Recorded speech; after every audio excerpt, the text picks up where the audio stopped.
సమావేశం చూసుకో ఎగ్జామ్ పెద్దగా డైరెక్ట్ వెబ్ నోటీస్ లేదంటే కొంతమంది చేస్తాను ఎందుకు ఆగం చేసుకోండి ఇమేజ్ ప్రదర్శన తగ్గేదే లేదు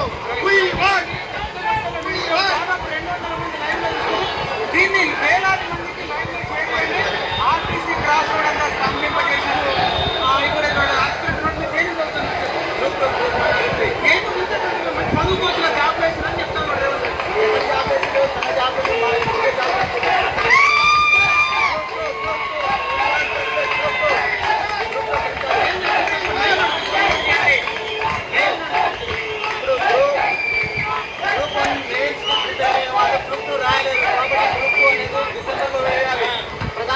ఏంటంటే మాకు ఎక్కడ ప్రెస్ మీట్ కూడా మొత్తం అవమానించే విధంగా మాట్లాడుతూ ఉన్నారు. సీఎం పదవిలో ఉండే క్యాండిడేట్ అలాంటి మాటలు మాట్లాడుతున్నారు.